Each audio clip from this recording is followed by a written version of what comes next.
எல்லா புகழும் இறைவனுக்கே. நல்ல பேரை வாங்க வேண்டும் பிள்ளைகளே, நம் நாடு என்னும் தோட்டத்திலே நாளை மலர் முல்லைகளே. நல்ல பேரை வாங்க வேண்டும் பிள்ளைகளே. இப்படி ஒரு டீச்சர் தன்னுடைய படிக்கிற குழந்தைங்க கிட்ட இதெல்லாம் சொல்லிட்டு இருந்தார்.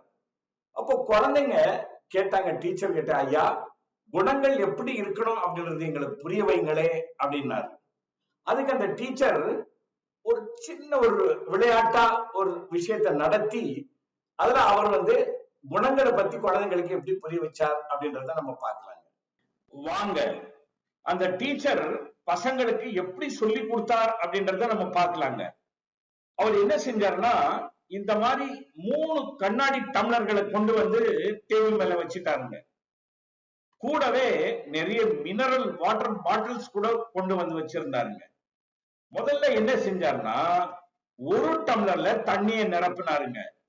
கூடவே அவர் கொண்டு வந்திருந்த புதுசா செஞ்ச ஒரு களிமண் பொம்மை கொண்டாந்து அதுல போட்டாருங்க. என்ன ஆகும்? கம்ப்ளீட்டா கரைஞ்சு போச்சுங்க. அதுல இருக்கிற கல்லு, மண்ணு, பூச்சிங்க, கிருமிங்க எல்லாம் கலந்து போயிட்டு யாருமே குடிக்கிறதுக்கு தகுதி இல்லாத தண்ணியா அது மாறிடுச்சுங்க. அடுத்தது என்ன செஞ்சாருன்னா, இன்னொரு டம்ளர்ல தண்ணியை நிரப்பினாருங்க. இப்போ அதுல ஒரு பஞ்சு பொம்மையே போடுறாருங்க. என்ன ஆகும்? மொத்தம் தண்ணியும் அந்த பஞ்சு பொம்மை உறிஞ்சிச்சுங்க. வேற யாருமே குடிக்கிறதுக்கு ஒரு சொட்டு தண்ணி கூட அதுல இல்லாம போயிடுச்சுங்க. மூணாவதா இன்னொரு டம்ளர்ல தண்ணி ஊத்தினாருங்க. இப்ப என்ன செஞ்சாருன்னா, ஆஹா நிறைய கற்கண்டு பொம்மைகளை இப்ப உள்ள போட்டாருங்க. என்ன ஆகும்? அந்த தண்ணி தேன் மாதிரி இனிக்கிற தித்திப்பான தண்ணியா மாறிச்சுங்க. சொல்ல போனா ஒரு அருமையான ஷர்பத்தா அது மாறிச்சுங்க.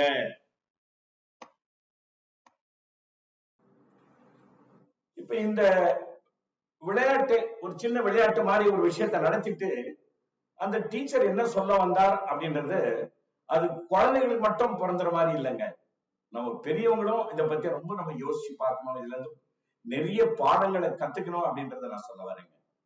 அப்ப டீச்சர் என்ன சொன்னார்னா, குழந்தைகளே நீங்க உங்க வீடா இருக்கட்டும், நீங்க படிக்கிற ஸ்கூலா இருக்கட்டும், வளர்ந்து பெரியவங்கள் ஆகிட்டு வேலைக்கு போற இடம் இருக்கட்டும் அல்லது வியாபார இடமா இருக்கட்டும், பெண் பிள்ளைகளா இருந்தா நீங்க கல்யாணம் பண்ணிட்டு புகுந்த வீட்டுக்கு போறதா கூட இருக்கட்டும், இந்த வகையில நீங்க எல்லாமே இதை பத்தி பொறுத்து பார்த்தீங்கன்னா, நீங்க எந்த இடத்துக்கு போறீங்களோ அந்த இடம் ஆரம்பத்தை பாத்தீங்கன்னா அந்த நல்ல குடிக்கிற தண்ணி போல ரொம்ப சுத்தமா இருந்தது, நல்லா இருந்தது. இப்போ அந்த இடத்துக்கு போயிட்டு நீங்க எப்படி இருக்க போறீங்கன்றதுதான் உங்களுடைய குணத்தை எடுத்து காட்டும். முதல் படத்துல என்ன சொல்றாங்க? அந்த களிமண் பொம்மையை உள்ள போட்ட உடனே அது கரைஞ்சு போச்சு. அதுல இருக்கிற கல்லு, மண்ணு, பூச்சிங்க, கிருமிங்க எல்லாமே உள்ள போயிட்டதுனால அது யாருமே குடிக்கிறதுக்கு தகுதி இல்லாத தண்ணியா மாறிச்சுன்னு சொன்னாரு இல்லையா?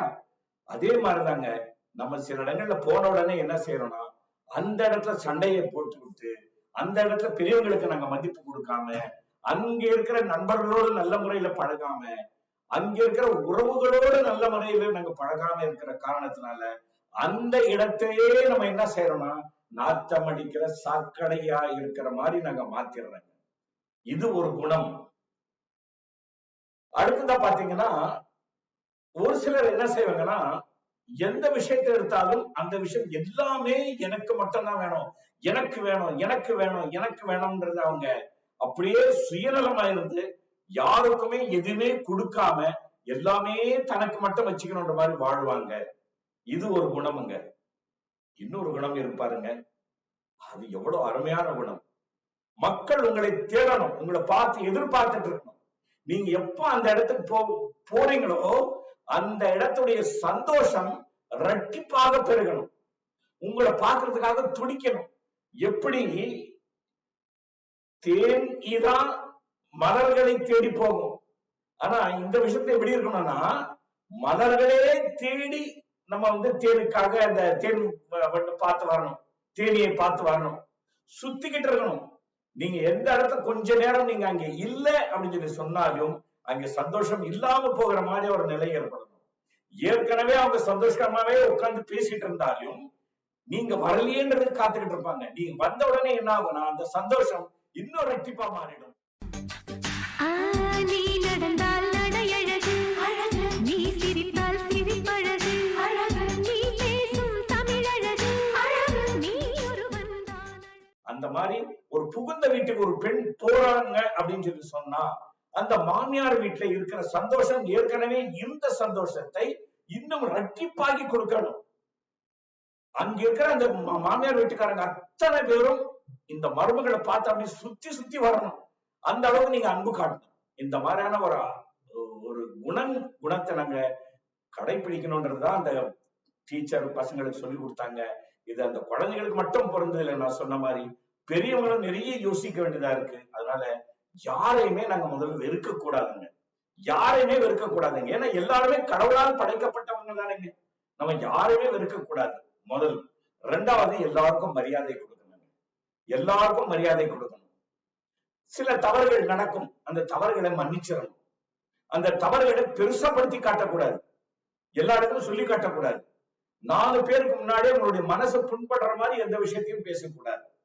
சோ இந்த மாதிரி அன்பா இருந்து விட்டு கொடுத்து வாழ்ந்தோம்னு சொல்லி சொன்னா எல்லா நாளும், நான் சொல்றேன் பாருங்க, எப்பவுமே சொல்ற மாதிரி நம்ம எல்லாருமே சொல்லுவோம், எங்கள் வீட்டில் எல்லா நாளும் கார்த்திகை, எங்கள் நிலவில் என்றும் இல்லை தேய்பிறை, வளர்ப்பிறையாகவே வாழ்வோம், ஆனந்தமாக வாழ்வோம், மற்றவங்களையும் ஆனந்தமாக வாழ துணை செய்வோம். மீண்டும் சந்திப்போம். நன்றி, வணக்கம்.